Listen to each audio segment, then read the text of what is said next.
നമസ്കാരം. ഉപനിഷത്തുക്കളിലൂടെ എന്ന ചാനലിലേക്ക് ഒരിക്കൽ കൂടി സ്വാഗതം. ശ്വേതാശ്വേതരോപനിഷത്ത് എപ്പിസോഡ് 99. യാതൊരുവൻ ബ്രഹ്മാദി ദേവന്മാരുടെ അധിപതിയാകുന്നു. യാതൊരുവനിൽ ലോകങ്ങൾ ആശ്രയിച്ചിരിക്കുന്നു. യാതൊരുവൻ ഈ ലോകത്തിലെ 2 കാലുള്ളവയും 4 കാലുള്ളവയുമായ ജീവികളെ ഭരിക്കുന്നു. ആ ആനന്ദസ്വരൂപനായ ദേവനായി ഹോമദ്രവ്യങ്ങളാൽ ഞങ്ങൾ ആരാധിക്കുന്നു.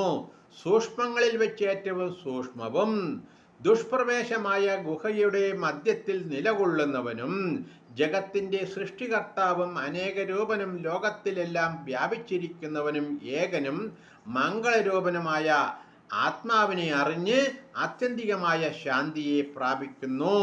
വേണ്ട കാലത്ത് ലോകത്തിന്റെ രക്ഷിതാവും അധിപതിയും എല്ലാ ജീവികളിലും അന്തര്യാമി രൂപേണ ഒളിഞ്ഞിരിക്കുന്നു. ബ്രഹ്മർഷികളും ദേവന്മാരും യാതൊരുവനിൽ കൂടിച്ചേർന്നിരിക്കുന്നു. ആ ദേവൻ ഇങ്ങനെ അറിഞ്ഞ് മൃത്യുവിൻ്റെ പാശങ്ങളെ ഛേദിക്കുന്നു. നെയ്യിൽ നിന്ന് വേറെ നിൽക്കുന്ന തെളിയെപ്പോലെ ഏറ്റവും സൂക്ഷ്മവും എല്ലാ ഭൂതങ്ങളിലും ഗൂഢവുമായ മംഗളരൂപിയെ അറിഞ്ഞ് ലോകത്തിൻ്റെ എല്ലാ പാപങ്ങളിൽ നിന്നും മോചിപ്പിക്കപ്പെടുന്നു. ഈ ദേവൻ വിശ്വത്തിൻ്റെ സൃഷ്ടികർത്താവും മഹാനായ ആത്മാവും എപ്പോഴും ജനങ്ങളുടെ ഹൃദയത്തിൽ സ്ഥിതി ചെയ്യുന്നവനുമാകുന്നു. മനസ്സിനെ നിയന്ത്രിക്കുന്ന ഹൃദയസ്ഥിതമായ ബുദ്ധി കൊണ്ട് മനനം ചെയ്തുകൊണ്ട് പ്രകാശിപ്പിക്കപ്പെട്ടവനായി തീരുന്നു. ചിലർ അതിനെ അറിയുന്നു, അവർ മരണമില്ലാത്തവരായി ഭവിക്കുന്നു. നമസ്കാരം. അടുത്ത എപ്പിസോഡ്.